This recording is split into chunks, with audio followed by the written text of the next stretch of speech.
I'm SJ. I'm from Dallas, Texas. I grew up in a house where I didn't really, it wasn't really normal for us to talk about our feelings. That was really difficult for me. As a child, I kind of learned to just bottle things up. When I was young, I developed depression and anxiety as a result of not really being able to talk about my feelings. As I was kind of starting to realize that I was queer when I was in college, I came out to some of my friends and they were accepting. And so when I was a senior in college, I decided that I wanted to come out to my mom. I was actually studying abroad at the time. I was living in Costa Rica. So I was walking around the city that I was living in Costa Rica, and I came back home and I kind of decided this was the time to do it. And so I ended up writing her an email because the cell service wasn't great where I was living. So much was going through my mind. I was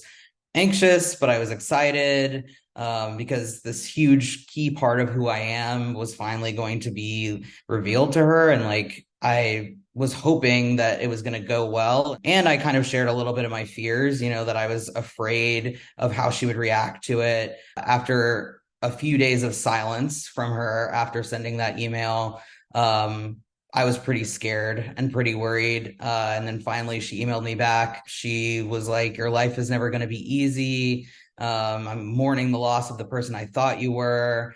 And basically, I don't want to talk about this again." That was really, really difficult for me. And so, a lot of my friends at the time, I went to them for advice and they were saying, she'll come around eventually. So I waited and waited. I tried to be patient. Years ended up passing. I watched my sisters bring home boyfriends, and everyone kind of shower them with attention. And I wasn't ever really able to share my partners with my family. And that was really, really difficult for me. And so I kind of started to distance myself from them.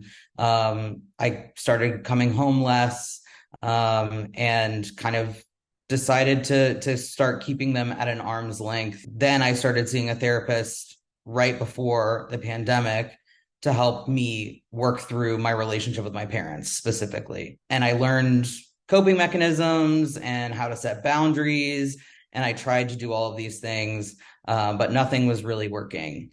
And so my therapist at one point mentioned if I'd ever thought about ceasing contact with my parents as an option. Initially, I was just like, whoa, like I didn't even think about that being an option, and I don't even want to entertain it. So after toiling over this decision for a really long time and really thinking through all of my fears about it, I realized that it was something I had to do. I couldn't continue to keep going the way that I was, and that it was something that there wasn't really another option for. I needed to go through with this and I needed to do it. At the time, I was living in DC. It was the very beginning of the pandemic.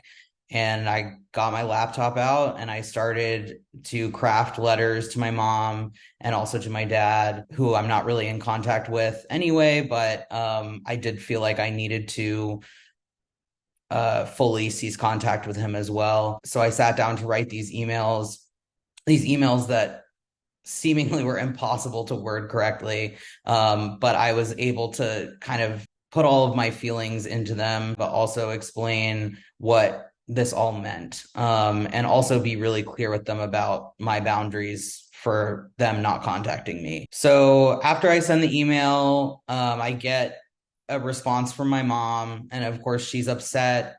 But I decide I don't want to respond to it. It's not something that I want to spend my energy on at that point in time. So I don't respond to her, and I never receive a response from my dad. After sending the emails, I didn't immediately feel this sense of calm or relief that I anticipated I might feel. I kind of just felt numb. But over the next few months, I began to feel relief. I came out as trans in a way that I never could have if I still was in contact with my parents. I changed my name and my pronouns. I had top surgery. I started hormones.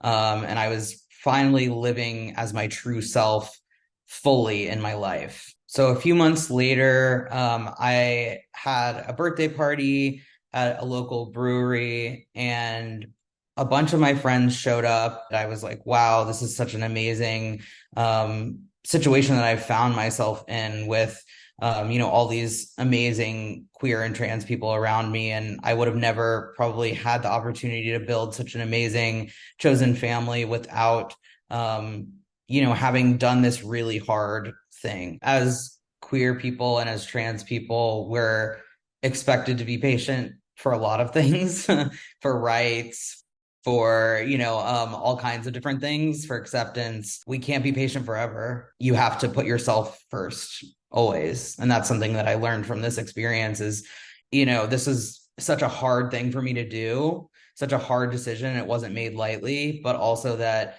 it was probably the greatest gift and biggest act of love like I could have ever given to myself.